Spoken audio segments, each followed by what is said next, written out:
আছেন স্যারের কথা শোনা দেখা যাচ্ছে স্লাইড?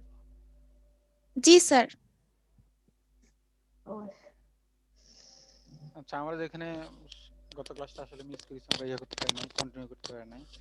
আসলে আমরা যে চার্টের মাধ্যমে আমরা দেখেছি লো টেম্পারেচার ইনজুরিজ, আমরা বলেছিলাম যে এটা আসলে টেম্পারেচার ইনজুরিজ ইন প্ল্যান্টস, সেটা low temperature injuries and high temperature injuries. এখানকার এই আরোটা হবে না, কিন্তু এই আরোটা না, শুধুমাত্র লো টেম্পারেচারের ক্লাসিফিকেশন এটা।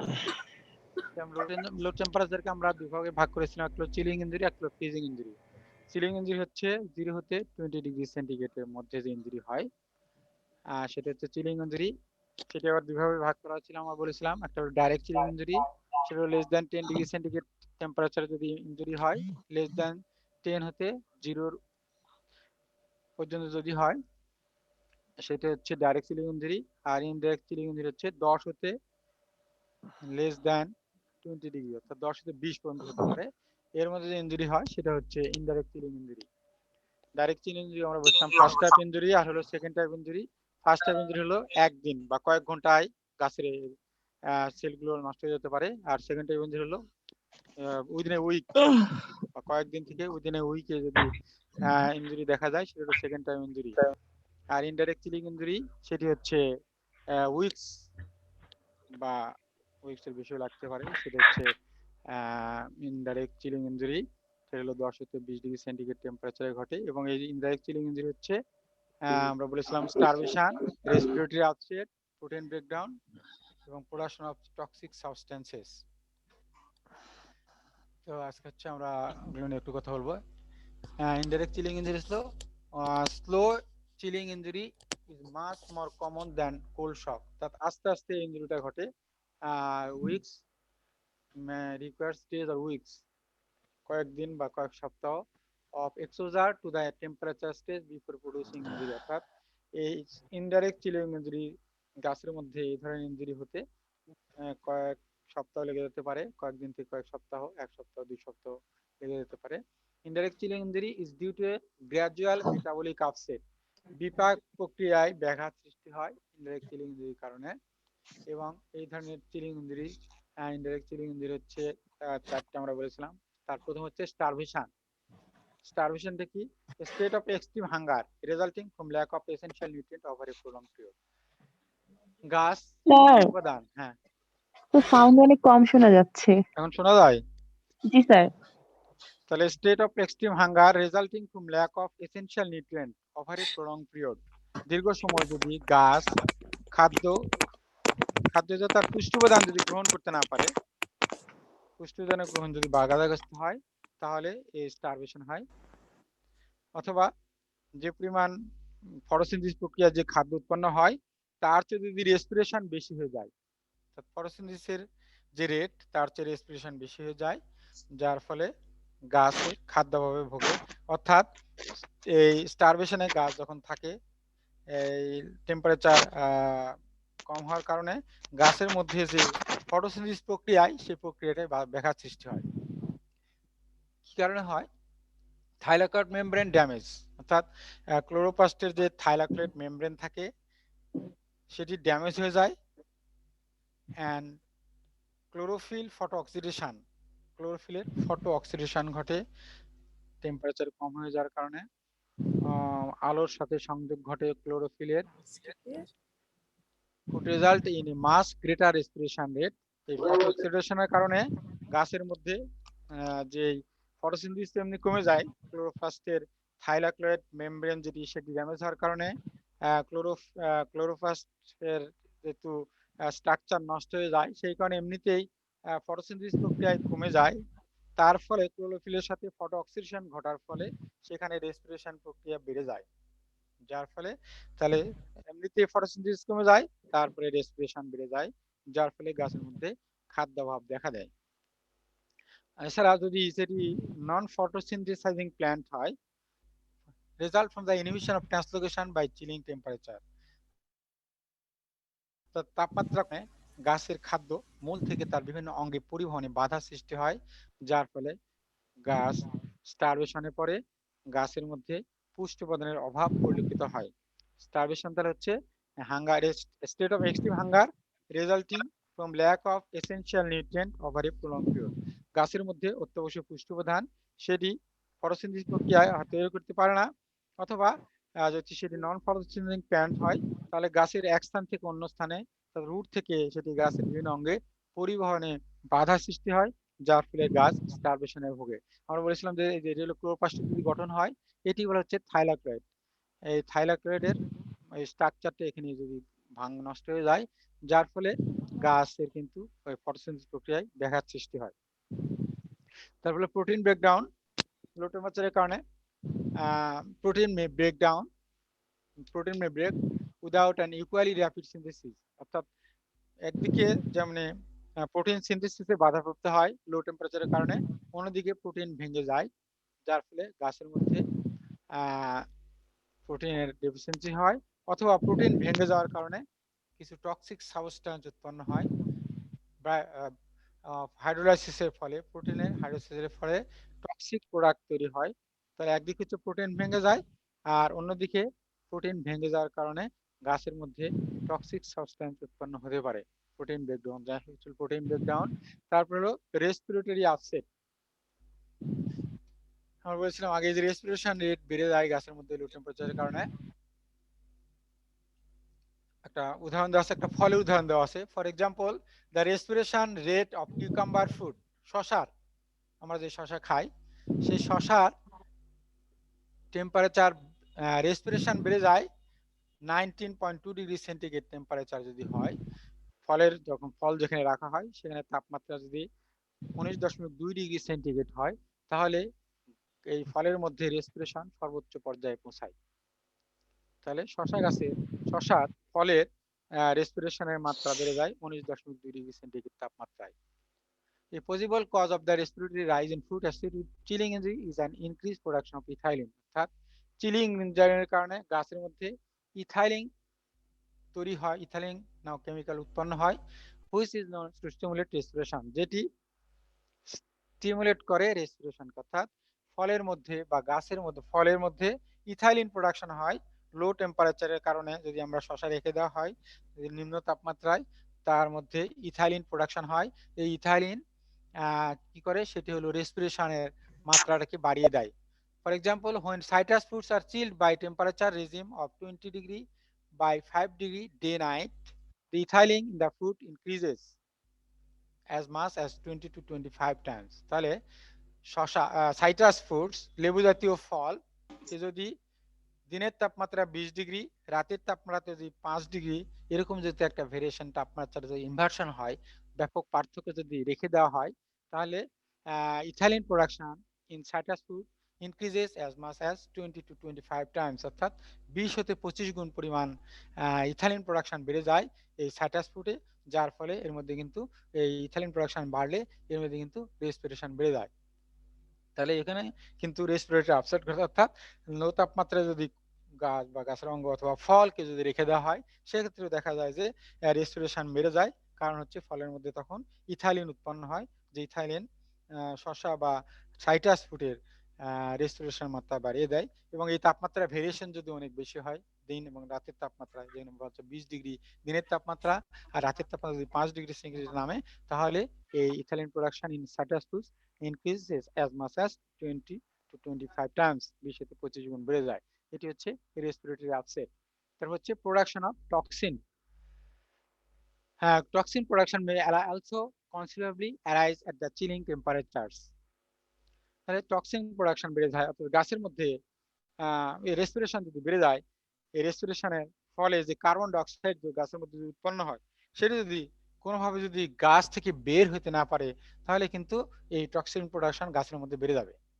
রুটের মধ্যে হতে পারে, যে কোনো সেলের মধ্যে যেখানে রেসপিরেশন ঘটে সেখানে যেহেতু কার্বন ডাইঅক্সাইড উৎপন্ন হয়, সেই কার্বন ডাইঅক্সাইড যদি বের হতে না পারে, তাহলে গাছের মধ্যে টক্সিন প্রোডাকশন বেড়ে যায়। তাহলে toxin production may also considerably arise at the chilling temperature. Smith 1954 explained injury by the accumulation of toxin due to disturbances in normal balance of biochemical process। তাহলে বায়োকেমিক্যাল যে প্রক্রিয়া, জৈব রাসায়নিক প্রক্রিয়া, টেম্পারেচার কমে যাওয়ার কারণে গাছের মধ্যে এই বায়োকেমিক্যাল রিয়াকশন যেটি সেটি বাধাগ্রস্ত হয়। Injury would then depend on whether the rate of accumulation of toxin exceeds the rate of its disposal. Injury would then depend, সে নির্ভর করে ইনজুরিটা, এই প্রোডাকশন অফ টক্সিন সেটা নির্ভর করে যে পরিমাণ টক্সিন উৎপন্ন হচ্ছে গাছের মধ্যে রেসপিরেশন প্রক্রিয়া বা অন্য কোনো প্রোটিন ব্রেকডাউনের মাধ্যমে টক্সিন উৎপন্ন হয়, সেটি যদি কোনোভাবে বের হতে না পারে, অর্থাৎ বের হওয়ার রেট যদি কম হয়, তাহলে কিন্তু এই প্রোডাকশন অফ টক্সিন বেড়ে যাবে। তাহলে এগুলি হচ্ছে ইনডাইরেক্ট চিলিং ইনজুরি।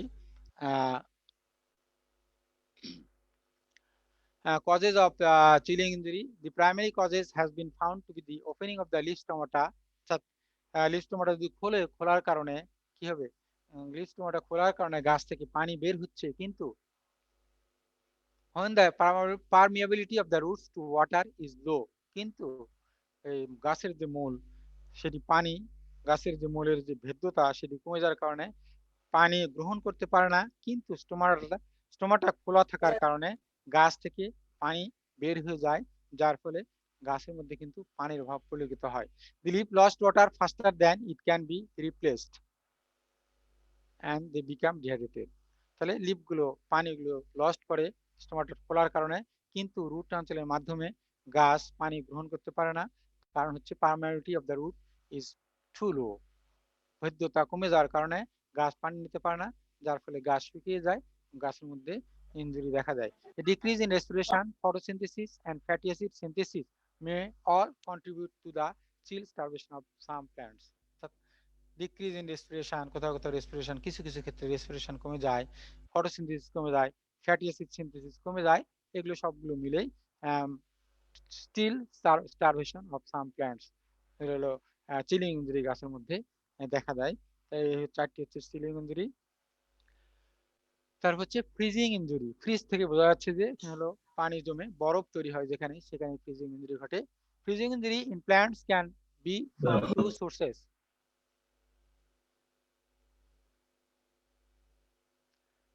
তোমরা কিন্তু আর এটা ইয়া করবে না, আনমিউট করবে না। Freezing injury in plants can be from two sources. Number one, freezing of soil water. হচ্ছে ফ্রিজিং অফ সয়েল ওয়াটার, মাটির মধ্যে যে মাটির যে কণা, স্যান্ড সিল ক্লে পার্টিকেল থাকে, এই পার্টিকেলের ফাঁকা স্থান, যেটি স্যান্ড সিল এন্ড ক্লের যে সমন্বয় যেখানে থাকে, তার যে এই পার্টিকেলের মাছ কণার যে ফাঁকা স্থান থাকে, সেই ফাঁকা স্থানের মধ্যে পানি থাকে, এই পানিগুলো বরফে পরিণত হয়। তাহলে মাটির মধ্যে যে পানি থাকে সেটি বরফে পরিণত হয়, সেটি একটা ফ্রিজিং অফ সয়েল ওয়াটার এটি। আর একটা হচ্ছে freezing of the fluids within the plant, প্ল্যান্টের মধ্যে যে পানি থাকে, ফ্লুইড থাকে, সেগুলো ফ্রিজিং হয়ে যায়। তাহলে এই দুইভাবে ফ্রিজিং ইনজুরি সৃষ্টি হতে পারে। একটা হচ্ছে মাটির মধ্যে যে স্যান্ড সিল্ক ক্লে পার্টিকেল থাকে, আমরা জানি যে মাটির যদি আমরা গঠন বলি, তাহলে সেখানে হচ্ছে থাকে হচ্ছে 45% mineral matter, 5% organic matter, 25% air and 25% water. এই যে 25% ওয়াটার, এগুলো কিন্তু মাটির কণার ফাঁকে ফাঁকে থাকে। এই পানিগুলো ফ্রিজিং টেম্পারেচারের কারণে, তাপমাত্রা 0°C নিচে নেমে যায়, তাই এই পানিগুলো কিন্তু বরফে পরিণত হয়। The soil water that is available to plant is found in the porous region between soil particles. যেটি সয়েল এই স্যান্ড ক্লে পার্টিকেলের যে মাঝখানে যে ফাঁকা স্থানে যে পানি থাকে, সেটি গাছ এই পানিগুলো গ্রহণ করে। কিন্তু তাপমাত্রা যদি -2°C যায়, -2°C, তাহলে এই মাটির কণার ফাঁকে যে পানি থাকে, এই পানিগুলো বরফে পরিণত হয়, যার ফলে কি হয়, গাছ আর পানি গ্রহণ করতে পারে না। তাহলে the soil water that is available to plant, যেটি গাছের জন্য অ্যাভেলেবল হওয়ার কথা ছিল, is found in the porous region between soil particles. Soil পার্টিকেলের যে ফাঁকা স্থান থাকে, সেখানেই কণিকা পানিগুলো থাকে। It freezes at about -2°C, deprive the plant of its water, যার ফলে গাছ পানি গ্রহণ করতে না পারলে কিন্তু গাছ শুকিয়ে যাবে। The freezing of water within the plant can cause disruption of structure and function of cell and tissues.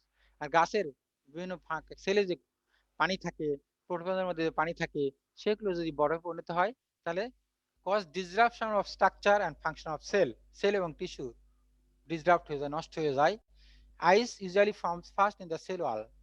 প্রথমে গাছের কথা যদি বলা হয়, তাহলে গাছের যে সেল ওয়াল থাকে, সেই সেল ওয়াল এবং ইন্টার সেলুলার স্পেসেস, আন্তঃকোষীয় যে ফাঁক থাকে, সেই ফাঁকা স্থান এবং সেল ওয়ালে যে পানি থাকে, সেই পানিগুলো বরফে পরিণত হয়।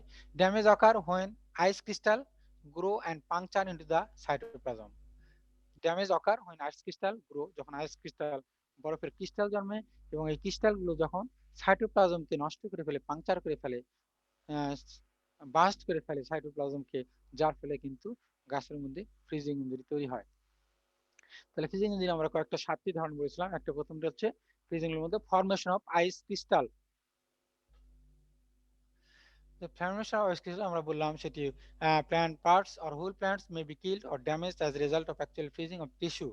গাছের যে টিস্যু বা সেলে যে পানি থাকে সেগুলো বরফে পরিণত হয়, বরফের ক্রিস্টালে পরিণত হয়। It is well established that freezing damage is caused by the formation of ice crystal within the plant. তাহলে প্ল্যান্টের মধ্যে যে পানি থাকে, সেই টিস্যু লেভেলে যে পানি থাকে, কোষ সেল লেভেলে যে পানি থাকে, সেগুলো আইস ক্রিস্টালে পরিণত হয়। This crystal probably first form in the intercellular spaces and then within the cell. প্রথমে এই আইস ক্রিস্টালগুলো আন্তঃকোষীয় ফাঁক, যেটি কোষের মধ্যে ফাঁকা স্থান থাকে, সেই পানিগুলো বরফে পরিণত হয়। পরবর্তীতে কোষের মধ্যে যে পানি থাকে সেগুলো বরফে পরিণত হয়।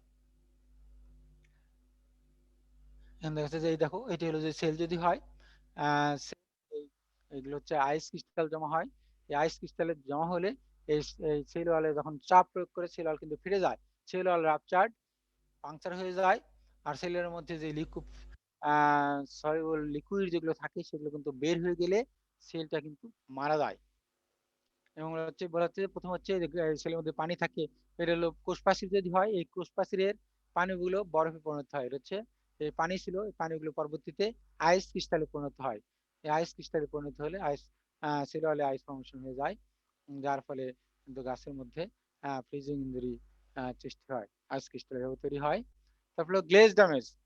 গ্লেজ ড্যামেজ হচ্ছে যে গাছের কাণ্ড বা শাখা প্রশাখা বরফের ভারে নুয়ে পড়া, স্নোফল হওয়ার ফলে গাছের কাণ্ডে স্নো জমা হয়, এই স্নোর ভারে গাছের কাণ্ড বা গাছের ডালপালা ভেঙে যায়, হচ্ছে glaze damage. During ice storm, যখন আইস স্টর্ম হয়, the thick clear coating of ice covering surface is known as glaze or glaze ice or glaze damage. তাহলে গাছের কাণ্ডে যে বরফের আস্তরণ জমা হয় সেটি হচ্ছে glaze ice or glaze damage. Glaze এর কারণে যে ড্যামেজ হয় সেটা গ্লেজ ড্যামেজ। তাহলে বরফ জমার কারণে কাণ্ড শাখা প্রশাখা ভেঙে যায়। It is form when super cooled water droplets known as freezing rain come in contact with cool surfaces.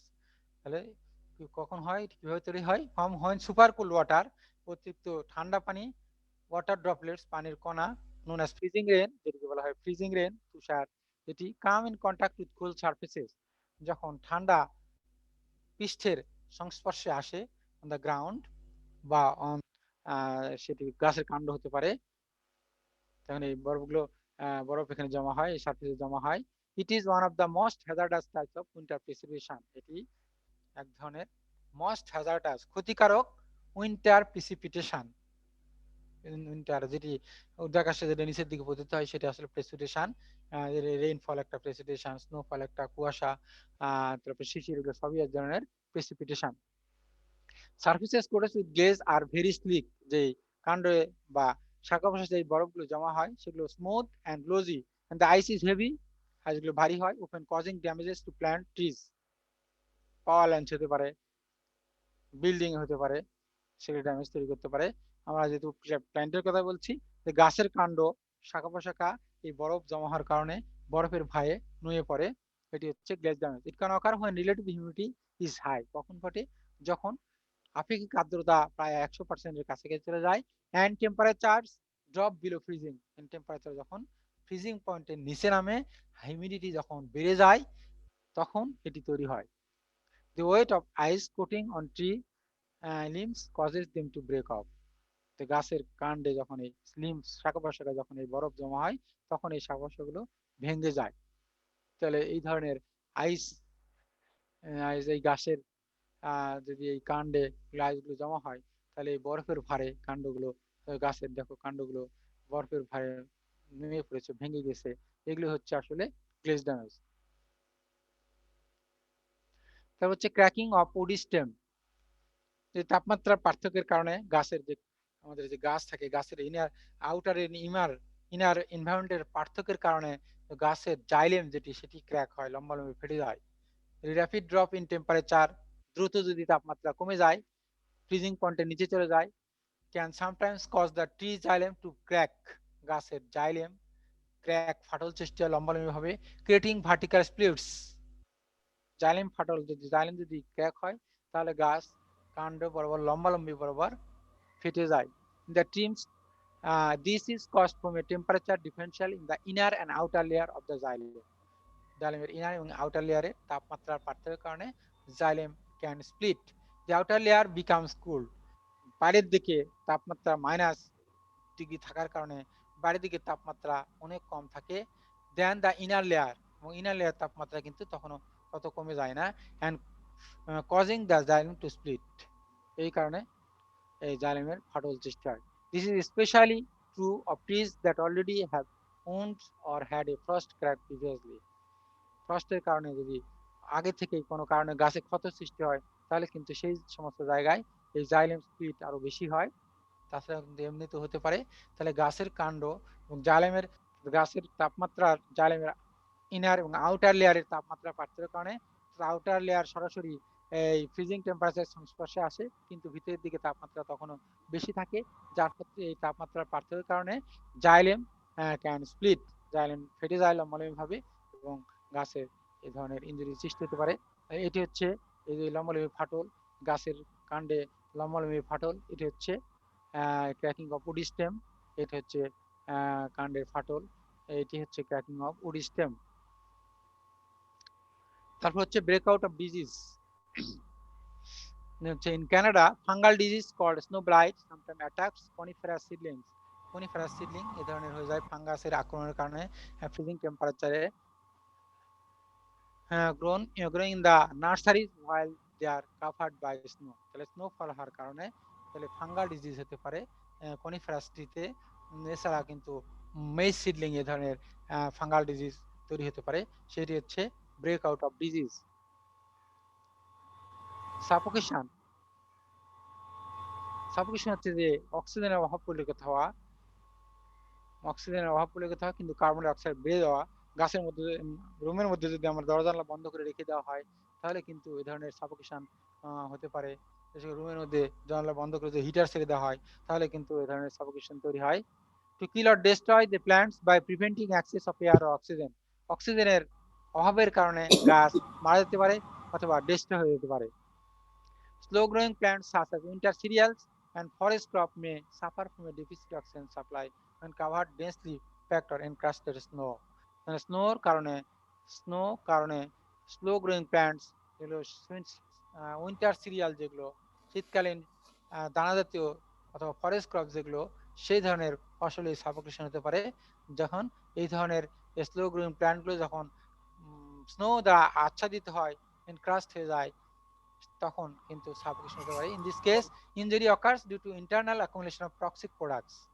Internal accumulation of toxic product, গাছের মধ্যে টক্সিন তৈরি হয়, কার্বন ডাই অক্সাইড তৈরি হচ্ছে, রেসপিরেশনের ফলে প্রোটিন ব্রেকডাউনের ফলে টক্সিন উৎপন্ন হচ্ছে বাই অ্যারোবিক অ্যান্ড অ্যানারোবিক রেসপিরেশনের মাধ্যমে যেই টক্সিক তৈরি হচ্ছে সেটির কারণে কিন্তু গাছ এর মধ্যে যে টক্সিক পদার্থ তৈরি হয় কিন্তু সেটি বের হতে পারে না, যার ফলে কিন্তু গাছের মধ্যে সাফোকেশন হয়। তাহলে eyes in contact with roots and crowns tend to inhibit diffusion of carbon dioxide and concentration of its। Roots এবং ক্রাউন অঞ্চলে গাছের গোড়ার দিকে, রুট এবং গোড়ার দিকে এই বরফের আচ্ছাদিত হওয়ার কারণে কার্বন ডাই অক্সাইডের পরিমাণ, রেসপিরেশনের ফলে কার্বন ডাই অক্সাইডের তৈরি হয় এবং এর কনসেন্ট্রেশন বেড়ে যায়। আর respiratory product may become harmful to plants, এগুলো গাছের জন্য হার্মফুল হতে পারে। এটি হচ্ছে suffocation. Heaving is the raising or lifting specially with great efforts or force. তো গাছ যেখানে থাকে গাছের মূল সহ মাটি উপরের দিকে উত্তোলিত হচ্ছে হেভিং। গাছের মধ্যে মাটির মধ্যে যখন পানি থাকে, পানিগুলো যখন বরফে পরিণত হয় তাহলে কিন্তু এই বরফের আয়তন বেড়ে যাওয়ার কারণে পানি যে নর্মাল যে ভলিউম ছিল, বরফ হওয়ার কারণে আমরা জানি যে বরফের আয়তন বেড়ে যায়।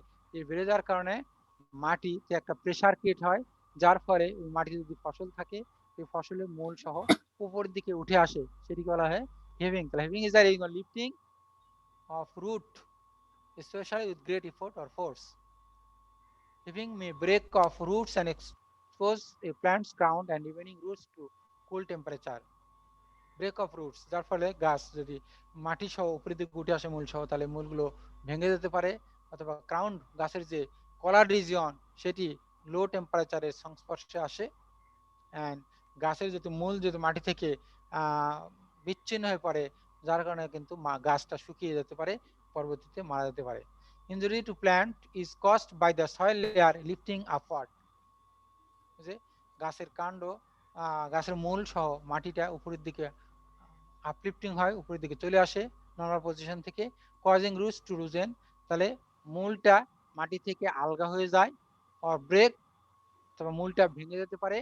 At the time the plant crown two push completely above the soil surface, যার ফলে গাছের কলার রিজন, ক্রাউন রিজন মাটির উপরে উঠে আসে। মাটির উপরে উঠে আসলে যেহেতু রুটের সাথে মাটির কোনো সংস্পর্শ থাকে না, যার ফলে গাছ মাটি থেকে আর পানি নিতে পারে না, গাছ কিন্তু শুকিয়ে যায়। এরকম বলা হচ্ছে, পরের কথা বলা হচ্ছে আফটার থয়িং, যখন এই অবস্থায় এই তুষারপাত যখন চলে যায়, ফ্রিজিং টেম্পারেচার যখন চলে যায়, এটা হলো থয়িং, হচ্ছে আবার পুনরায় ফিরে আসা আগের অবস্থা। It may be difficult for the roots to become firmly established to the soil, যদিও ফ্রিজিং টেম্পারেচার চলে যাওয়ার পর গাছের মূল কিন্তু দৃঢ়ভাবে মাটিতে প্রতিষ্ঠা লাভ করা কঠিন হয়। The plant may die from desiccation, যেহেতু গাছের মূলের সাথে মাটির সাথে মূলের সংযোগ থাকে না, সেই কারণে কিন্তু গাছটা শুকিয়ে যেতে পারে এবং মারা যেতে পারে।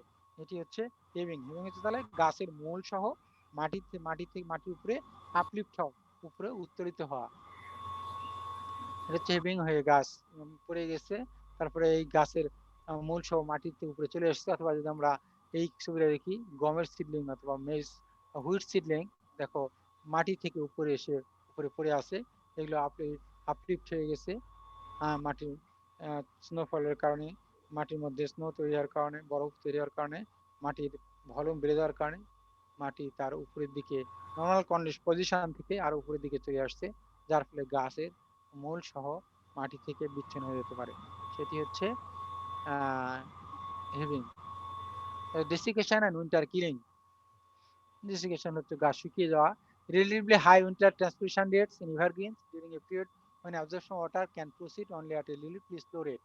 গাছ যখন পানি নিতে পারে না, পানি যখন পায় না, গাছের মধ্যে মাটির অভ্যন্তরে যে সমস্ত পানি ছিল, সেই পানিগুলো যখন বরফে পরিণত হয়, তখন গাছ কিন্তু আর মাটি থেকে পানি অ্যাবজর্ব করতে পারে না, কিন্তু তার ট্রান্সপিরেশন রেট চলতে থাকে হাইয়ার, উইন্টার ট্রান্সপিরেশন রেট চলে থাকে, যার ফলে গাছের মধ্যে পানির অভাব পরিলক্ষিত হয়। Lead to a type of injury frequently called winter killing, যেটি গাছ শুকিয়ে যায় সেটিকে বলা হচ্ছে winter killing. Injury under such circumstances result from desiccation of the tissue, এগুলো টিস্যুগুলো শুকিয়ে যায়, পানির অভাবে গাছের টিস্যুগুলো শুকিয়ে যায়।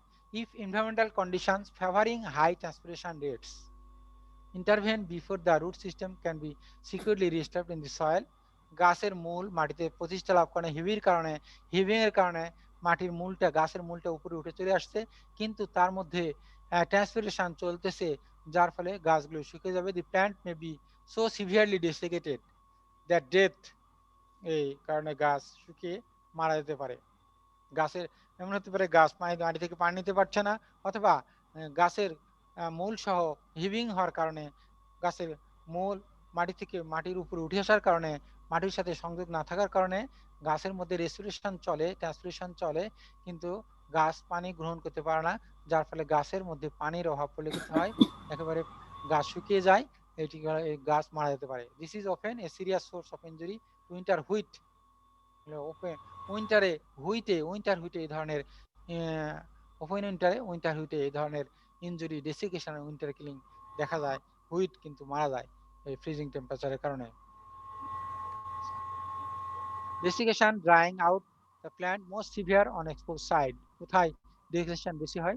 এলিভেটেড সাইড, উচ্চ স্থান, এরিয়াজ উইথ এক্সেসিভ উইন্ড, যেখানে বাতাসের গতিবেগ বেশি থাকে, where surface run off is high, এখান থেকে পানি রান অফ হয়ে যায় তাড়াতাড়ি, air temperature above 32 degree Fahrenheit, air temperature বাতাসের তাপমাত্রা যেখানে 0 ডিগ্রির কাছাকাছি থাকে, 0 ডিগ্রি সেন্টিগ্রেডের কাছাকাছি থাকে, সেই সমস্ত স্থানে এই ডেসিকেশন ড্রাইং ইনজুরি দেখা যায়। আমরা এগুলো একটু ইনজুরি কথা বললাম, এখানে হচ্ছে অ্যাগ্রোনমিক কিভাবে অ্যাগ্রোনমিক ম্যানেজমেন্টের মাধ্যমে এই লো টেম্পারেচার ইফেক্ট কিভাবে ওভারকাম করা যায়, সেটি অ্যাগ্রোনমিক ম্যানিপুলেশন, কিভাবে লো টেম্পারেচার ইনজুরিকে আমরা ওভারকাম করতে পারি বাই অ্যাগ্রোনমিক মিনস, পরিচর্যা পদ্ধতিতে কিভাবে এই এই ক্ষতিকে আমরা অ্যাভয়েড করতে পারি, ক্ষতি থেকে আমরা বাঁচতে পারি, গাছকে আমরা রক্ষা করতে পারি, সেটা হচ্ছে agronomic manipulation to overcome low temperature effects. There are various agronomic ways through which low temperature injuries in croplands can be overcome at least partially by changing the microclimatic environment. তাহলে কি হচ্ছে ভ্যারিয়াস agronomic ways যেগুলো আমরা গ্রহণ করতে পারি, adopt করতে পারি, যেগুলোর মাধ্যমে মাইক্রোক্লাইমেট হচ্ছে একটা নির্দিষ্ট এনভায়রনমেন্টের ক্লাইমেট, যেটি নির্দিষ্ট জায়গার ক্লাইমেট হচ্ছে মাইক্রো ক্লাইমেট। যেমন একটা গ্রিন হাউসের যে ক্লাইমেট সেটি একটা মাইক্রো ক্লাইমেট, অথবা একটা ধান ক্ষেতের একটা নির্দিষ্ট ধান ক্ষেতের যে ক্লাইমেট সেটি হচ্ছে micro climate.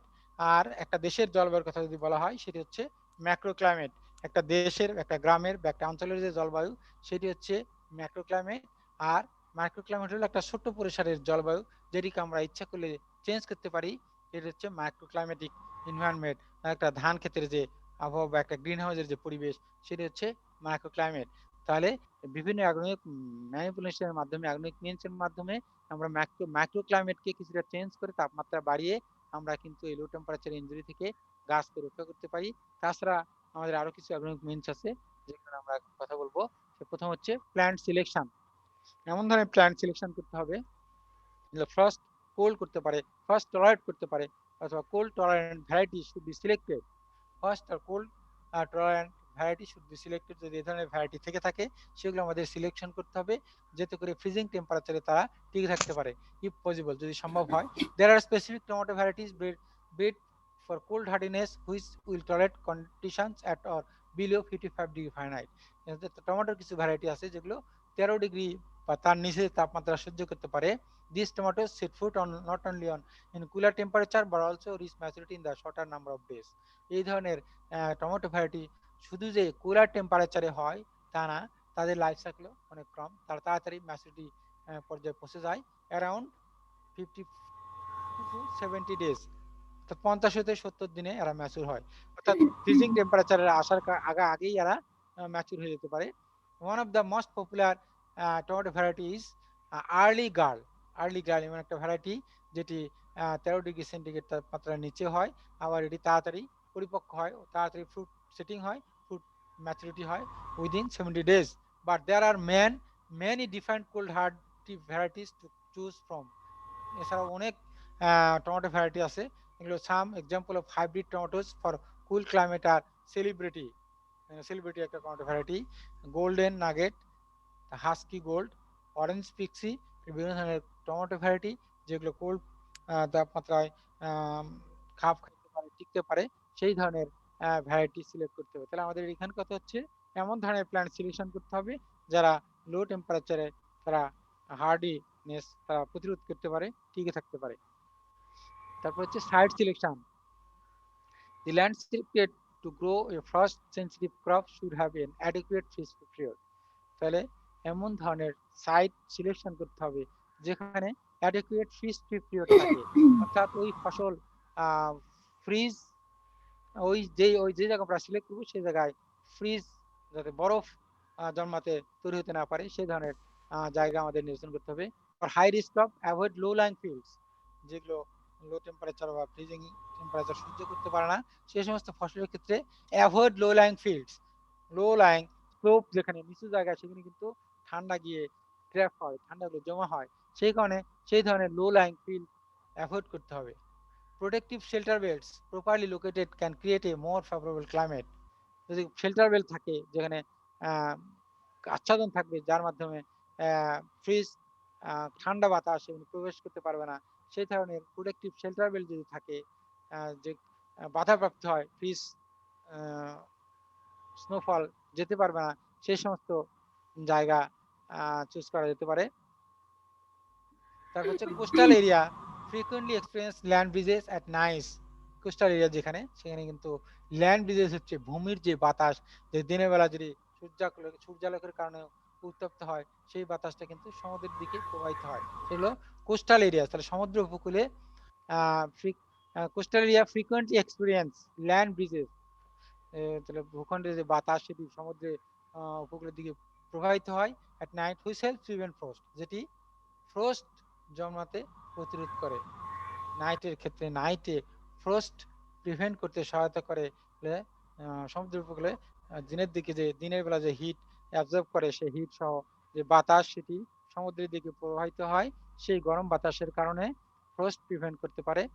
Planting orchards on north facing slopes has help to delay blooming, তাহলে প্ল্যান্টিং অর্চার্ড বাগানের যে গাছ রোপণ করা হবে সে নর্থ ফেসিং হয়, নর্থ ফেসিং স্লোপ যদি হয়, হেল্প টু ডিলে ব্লুমিং, যেটি ব্লুমিং দেরিতে হবে, until the damage of frost is past in some areas, অর্থাৎ বলা হচ্ছে যে এই ফার্স্ট পিরিয়ড চলে যাওয়ার পরে এই এই সমস্ত অর্চার্ডে ফুল ধারণ করবে, ফল উৎপন্ন হবে, যার ফলে ফার্স্ট পিরিয়ড যেটি সেটিকে তারা ওভারকাম করবে, অর্থাৎ ফার্স্ট পিরিয়ডে তারা ফার্স্ট পিরিয়ডটা চলে গেলেই সেই সমস্ত গাছে ফল উৎপন্ন হবে। এটি হলো side selection. Hardening of plants, hardening হচ্ছে যে প্রথমের দিকে গাছকে চারা অবস্থায় নিম্ন তাপমাত্রায় রেখে দিয়ে তার নিম্ন তাপমাত্রা প্রতিরোধ করে তৈরি করা। ম্যানি পেরেনিয়ালস অ্যান্ড বায়ানিয়ালস, বহুবর্ষজীবী এবং দ্বিবর্ষজীবী অফ দ্য টেম্পারেট রিজিয়নস, শীত প্রধান দেশের অনেক পেরেনিয়াল এবং বায়ানিয়াল plants are considered to attain a considerable degree of frost hardiness, তাহলে হচ্ছে তাহলে হলো frost hardiness গড়ে ওঠে নিজের মধ্যে। Hardening may be considered as a temporary adaptation of the protoplasm which gives the plant resistant to low temperature injury, তাহলে হার্ডনিং হচ্ছে যে গাছের মধ্যে যে প্রোটোপ্লাজম থাকে আগে থেকে যদি এটি নিম্ন তাপমাত্রায় থাকে তার মধ্যে এই প্রোটোপ্লাজম নিম্ন তাপমাত্রা প্রতিরোধ করার ক্ষমতা গড়ে ওঠে। আমরা উদাহরণ দেই, for example non acclimatized individuals can survive -5 degree, অর্থাৎ কোন একটা ফসল যেটিকে নিম্ন তাপমাত্রায় রেখে দেওয়া হয় না কিছুদিন, সেটি -5 ডিগ্রি টেম্পারেচার সে হয়তো সার্ভাইভ করতে পারে। হোয়াইল অ্যান অ্যাক্লিমাটাইজড ইন্ডিভিজুয়াল, কিন্তু একই প্ল্যান্ট যেটিকে যদি নিম্ন তাপমাত্রায় রেখে দেওয়া হয় the same species can survive -30 degree centigrade, তাহলে একটা ফসল যেটিকে আগে থেকেই নিম্ন তাপমাত্রায় রাখা হয় নাই সেটি ক্যান সার্ভাইভ -5 ডিগ্রি সেন্টিগ্রেড, এটি -5 ডিগ্রি সেন্টিগ্রেড তাপমাত্রায় টিকতে পারে। কিন্তু ওই একই স্পেসিস যদি গমের কথা বলা হয় উইন্টার হুইট, যেটি -5 ডিগ্রি সেন্টিগ্রেড টেম্পারেচার সে নর্মাল কন্ডিশনে সার্ভাইভ করতে পারে, কিন্তু যদি এই গম গাছ আগে থেকেই নিম্ন তাপমাত্রায় রেখে দেওয়া হয় তার ফলে দেখা যাচ্ছে সে -30 ডিগ্রি সেন্টিগ্রেড টেম্পারেচার কিন্তু সে প্রতিরোধ করতে পারছে, যে অর্থাৎ গাছের মধ্যে প্রোটোপ্লাজম ছিল সেই প্রোটোপ্লাজম এই নিম্ন তাপমাত্রায় থেকে তার মধ্যে একটা অ্যাডাপ্টেশন গড়ে উঠেছে, যার ফলে সে কিন্তু -30 ডিগ্রি সেন্টিগ্রেড টেম্পারেচারে কিন্তু সে ধারণ করতে পারছে বা সে টিকে থাকতে পারছে। Plants that originated in the tropics like tomato or maize don't grow through cold hardening and are unable to survive freezing temperature. Plants that originate in the tropics, তাহলে আমাদের দেশে যে সমস্ত ফসল উৎপন্ন হয় টমেটো আর maize don't grow through cold hardening, আমাদের যে সমস্ত ফসল উৎপন্ন হয় সেগুলো কিন্তু কোল্ড হার্ডনিং মধ্যে যায় না, and they are not able to survive freezing temperature. তা আমাদের দেশে যে সমস্ত মেজ বা যেগুলো গম যেগুলো সরিষা যেগুলো চাষ হয় সেগুলো যদি আমরা যেখানে টেম্পারেট রিজিয়ন যেখানে তাপমাত্রা মাইনাসের নিচে চলে যায় সেখানে যদি আমরা এই সমস্ত ফসলকে চাষ করি তাহলে দেখা যাবে যে এই সমস্ত ফসল কিন্তু সেখানে মারা যাবে, অর্থাৎ তারা কিন্তু এই মাইনাস তাপমাত্রা তার কখনো থাকে নাই, এই কারণে তারা কিন্তু এই তাপমাত্রা সহ্য করতে পারবে না। আজকে এই পর্যন্তই থাক।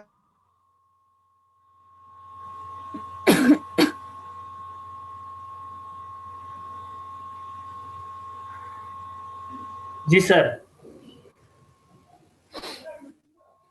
जी सर।